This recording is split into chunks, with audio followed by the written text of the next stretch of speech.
किसान भाइयों, धान का प्लांटेशन शुरू हो चुका है। काफ़ी किसान भाई लोग धान का प्लांटेशन कर चुके हैं और अब इसमें बात आती है कि धान में हम कौन कौन सी खाद का प्रयोग कब कब करें। तो आज की इस वीडियो में हम आप लोगों को टोटल कितना खाद देना है, कब कब देना है, इसकी जानकारी देंगे। तो किसान भाइयों, जैसा कि धान के प्लांटेशन के लिए लेवा मारते हैं, उसके बाद जब खेत की तैयारी हो जाती है तो इसमें हम जो खाद देते हैं, इसमें जो पहली खाद की बात करें तो जो हमें सबसे पहला खाद देना है खेत की तैयारी के बाद और प्लांटेशन से पहले यदि हम दे सकते हैं इस टाइम पर, तो करीब 80 केजी डीएपी का हमें प्रयोग करना है। क्योंकि इस समय पर खेत की तैयारी हो जाती है, इसमें लेवा मारने के बाद इसमें जो है पाटा भी लगा दिया जाता है और अब केवल इसका प्लांटेशन करना होता है। तो इस टाइम पर यदि हम केवल डीएपी का प्रयोग करते हैं तो उसका प्रयोग भी आसान रहेगा और पूरे खेत में हम 1 एकड़ में करीब 80 केजी डीएपी का प्रयोग कर देते हैं तो ये काफ़ी अच्छा रहेगा। इसके बाद हम इसका प्लांटेशन कर सकते हैं या फिर प्लांटेशन हो जाने के तुरंत बाद या फिर 24 घंटे के अंदर यदि हम इस तरीके से डीएपी का प्रयोग कर लेते हैं तो भी अच्छा रहता है। लेकिन प्लांटेशन हो जाने के बाद इसमें पैर नीचे रखने पर हमें देखना होता, सावधानी बरतनी होती कि इसमें जो धान लगाया गया उसको डिस्टर्ब ना हो। तो उचित ये रहता है कि तुरंत पाटा लगाने के बाद हम डीएपी का प्रयोग कर लेते हैं तो अच्छा रहता है। यहाँ पर हम जो डीएपी का प्रयोग करते हैं मिट्टी में अच्छे से घुल जाता है और ऊपरी परत में अच्छे से मिल जाता है। और जब हम धान का प्लांटेशन करते हैं तो शुरुआत से इसको पोषण मिलना शुरू हो जाता है और इस तरीके से जो डीएपी का हम प्रयोग करते हैं पौधों में जल्दी लगता है। इसके बाद जो हमें दूसरी डोज देनी है, इसमें खाद की जो दूसरी डोज देनी है वो हमें 4 से 6 दिन के अंदर में देनी है। और इसमें हमें क्या क्या लेना है, सबसे पहले यहाँ पर हमें यूरिया लेना है। प्रति एकड़ के हिसाब से 40 केजी यूरिया और 32 से 35 केजी पोटाश लेना है। 10 से 12 केजी जिंक लेना है और करीब 10 से 15 केजी हमें सागरिका लेना है। इसके साथ हम 5 केजी मैग्नीशियम भी ले सकते हैं। किसान भैया, मैग्नीशियम इसलिए ज़रूरी होता है क्योंकि शुरुआत में प्लांटेशन के समय पर कुछ दिनों तक पौधों में पीलापन काफ़ी होता है। तो जब हम जिंक का प्रयोग करते हैं तो पीलापन बिल्कुल ख़त्म हो जाता है, पौधे बिल्कुल हरे भरे हो जाते हैं, प्रकाश संश्लेषण की क्रिया बढ़िया होती है और विकास काफ़ी अच्छे से शुरू हो जाता है। इसी के साथ हम यहाँ पर ह्यूमिक एसिड 2 केजी ले सकते हैं प्रति एकड़ के हिसाब से। और ह्यूमिक एसिड यदि नहीं ले रहे हैं तो इसके साथ हम एक अभिमन्यु का टोटल प्लस करके आता है, इसमें ह्यूमिक एसिड, एमिनो एसिड और अन्य जो है इसमें कुछ विटामिन प्रोटीन्स होते हैं, एक तरीके से जाइम है। इसका प्रयोग प्रति एकड़ के हिसाब से 8 से 10 केजी हम कर सकते हैं। यदि ये भी हम नहीं ले रहे हैं तो तीसरा हमारे पास जो ऑप्शन है, हम टाटा का रैली गोल्ड ले सकते हैं 3 केजी प्रति एकड़ के हिसाब से, या फिर माइकोराइजा, क्योंकि टाटा का जो रैली गोल्ड है ये भी माइकोराइजा है, या फिर किसी दूसरी कंपनी का माइकोराइजा मिलता है तो वो हम 3 केजी प्रति एकड़ के हिसाब से ले सकते हैं। इन तीनों में से लास्ट की जो खाद बताया इसमें से कोई भी मिल जाती है तो हमें इसका प्रयोग कर लेना है। ये तो हो गई दूसरी डोज की बात। अब इसके बाद जो हमें तीसरी डोज देनी है, 25 से 30 दिन के अंतराल पर हमें तीसरी डोज देनी है। और किसान भाइयों, धान के प्लांटेशन के बाद हमें इसमें बराबर पानी को बना कर रखना है। करीब 2 अंगुल 3 अंगुल मतलब 1 से 1.5 इंच पानी तो बराबर ही रहे। इससे ज़्यादा रहता है तो वो थोड़ा और ही सही रहेगा, क्योंकि इस बार बरसात अभी कम हो रही है तो थोड़ी समस्या आ जाती है। क्योंकि जो बिजली का साधन है, जहाँ पर नहरों की सुविधा है वहाँ तो सिंचाई का साधन है, लेकिन जहाँ पर इसमें डीजल पंप से सिंचाई हो रही तो वहाँ पर भी हमें कोशिश करके रखनी चाहिए कि शुरुआती अवस्था में यहाँ पर पानी कम ना हो। तो इस तरीके से हम यहाँ पर जब खाद दे रहे हैं कम से कम उस टाइम पर नमी अच्छी हो और खाद देने के बाद तुरंत हम इसकी सिंचाई कर दें, तो ये तरीका हो सकता है। इसके बाद जो है फसल के 25 से 30 दिन की अवस्था में हमें खाद की तीसरी डोज देनी होगी और इस समय पर 35 से 40 केजी के आसपास हमें यूरिया का प्रयोग करना है और इसके साथ मैग्नीशियम सल्फेट करीब 10 केजी का प्रयोग करना है।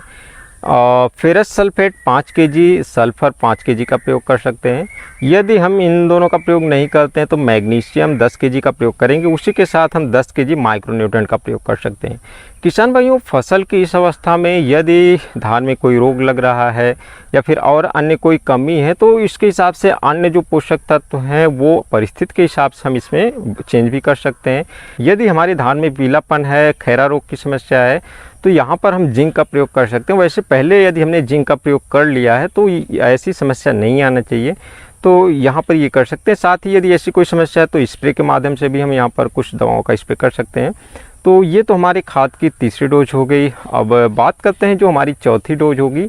ये 55 से 60 दिन की अवस्था में होगी या किल्ले निकलने से पहले की अवस्था। जैसे किल्ले निकलना स्टार्ट हो जाता है उस समय पर हमें खाद का प्रयोग करना है।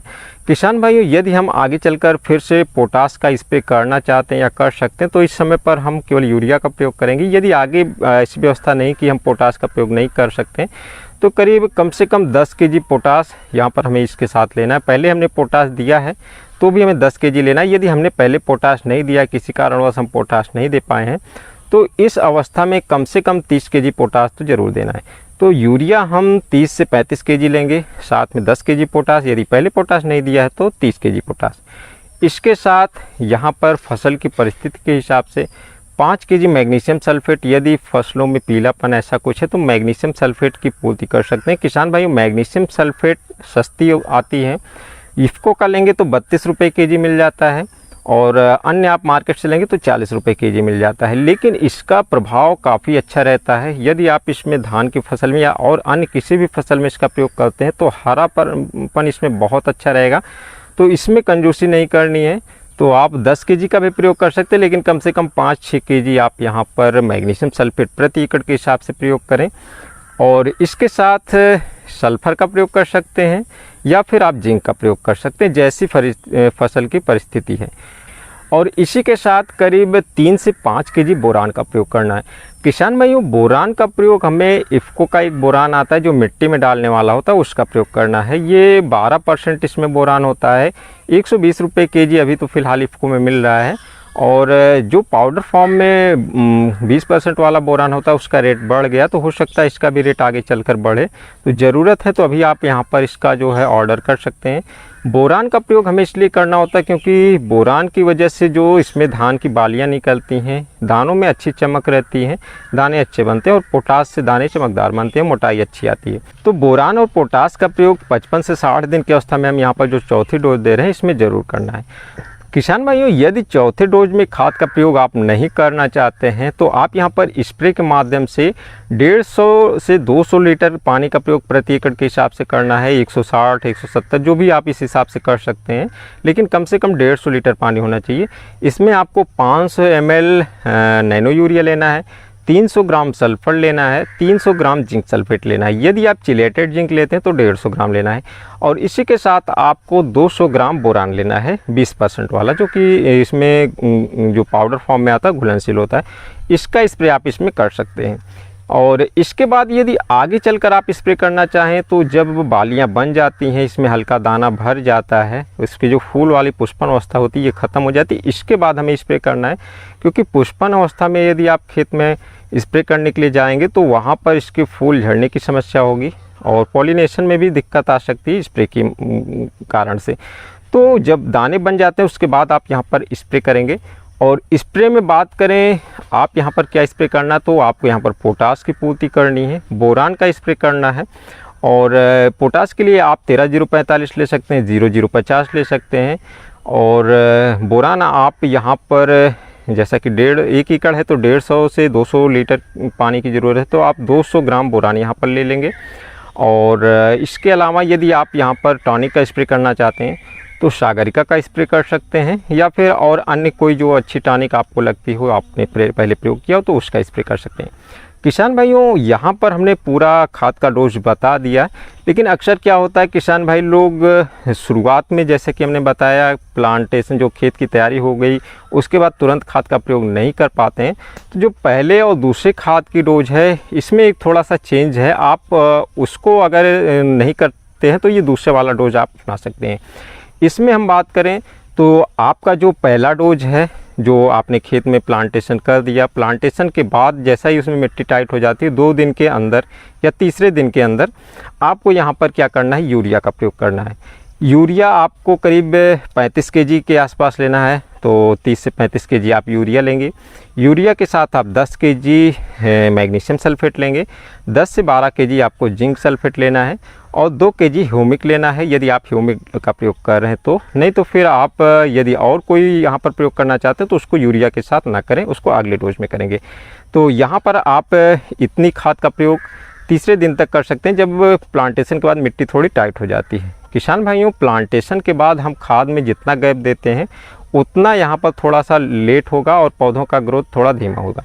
तो यहाँ पर एक प्रयोग हम यहाँ पर ये कर सकते हैं। किसान भाइयों, इसके बाद हमें खाद की जो दूसरी डोज देनी है यहाँ पर 3 से 4 दिन बाद, मतलब कि प्लांटेशन से 7 से 8 दिन के अंदर हमें देना है। तो इसमें हम यदि हम एसएसपी का भी प्रयोग करना चाहें तो 1 बोरी डीएपी और 1 बोरी एसएसपी का प्रयोग करेंगे। किसान भाइयों, डीएपी का रेट तो बढ़ा ही है, 1350 इसका जो है इफ़को का रेट है, बाकी और आपको 1400 के अंदर तक मिल जाएंगी। और भी जो रेट है आपका अपने हिसाब से, आपके मार्केट के हिसाब से होगा। और एसएसपी का भी रेट बढ़ गया है, करीब 450 से 500 रुपये बोरी हो गई। तो कोशिश ये करनी चाहिए कि डीएपी का प्रयोग करें, क्योंकि एसएसपी का इतना महंगा जो होता है वो डीएपी के मुकाबले 3 बोरी एसएसपी आपका जो है काम करेगी। तो वैसे ही आपका जो 1500 के आसपास जा रहा है, तो कोशिश करनी चाहिए आप डीएपी का प्रयोग करें। तो 1 बोरी एसएसपी और 1 बोरी डीएपी का मिक्स कर सकते हैं, नहीं तो आप फिर 80 kg यहाँ पर डीएपी ले सकते हैं। लेकिन यदि आप केवल डीएपी ले रहे हैं तो इसके साथ और अन्य जो खाद का मिक्सचर आप लेंगे तो उसमें कुछ समस्या आ सकती है, क्योंकि डीएपी दानेदार होती है और उसके साथ आपको जो खाद लेना हो उसको मिक्स करने के लिए कुछ आपको एसएसपी का प्रयोग करना होगा। तो इसमें 1 बोरी डीएपी और 1 बोरी एसएसपी के साथ हमें करीब 30 से 35 kg पोटाश का प्रयोग करना है, 10 से 12 kg सागरिका का प्रयोग करना है, 5 kg सल्फ़र का प्रयोग करना है। और साथ में हम यहाँ पर ह्यूमिक एसिड का प्रयोग हमने पहले ही कर लिया है। तो जड़ ग्रोथ के लिए अभिमन्यु का टोटल प्लस का प्रयोग कर सकते हैं। टोटल प्लस का जो फार्मूला होता है, इसमें humic acid, amino acid, fulvic acid और साथ में और विटामिन, प्रोटीन ये सब होते हैं। तो एक तरीके से जाइम है, आप कोई और जाइम का प्रयोग कर सकते हैं, या फिर टाटा कैरेली गोल्ड, या फिर आप माइकोराइजा करीब 3 kg का प्रति एकड़ के हिसाब से ले सकते हैं। और यदि आपके खेत में दीमक की समस्या है तो आप फ्यूराडान करीब जो है 5 से 7 kg ले सकते हैं, या फिर रिजेंट भी ले सकते हैं 5 से 7 kg, इसका प्रयोग कर सकते हैं। तो ये आपका जो दूसरा डोज होगा, जिसको आपको 5 से 7 दिन या 8 दिन के अंदर में डालना है। इसके बाद आपका जो तीसरा डोज, चौथा डोज और जो स्प्रे की बात है, तो इसके पहले ही हमने आपको बता दिया है कि 25 से 30 दिन में आपको तीसरा डोज देना है, 55 से 8 दिन में आपको चौथा डोज देना है और फिर कुछ स्प्रे करना है। तो किसान भाइयों, इसके अलावा धान में काफ़ी कुछ रोग भी आते हैं, कुछ समस्याएं आती हैं, तो इन सब की जानकारी हम एक दूसरे वीडियो के माध्यम से लेकर आएंगे। फिलहाल हमारी आज की इस वीडियो में बस इतना ही, और वीडियो अच्छी लगी हो तो लाइक करें, दोस्तों में शेयर करें। एक नए वीडियो के साथ जल्दी आप लोगों से मुलाकात होगी, तब तक के लिए नमस्कार।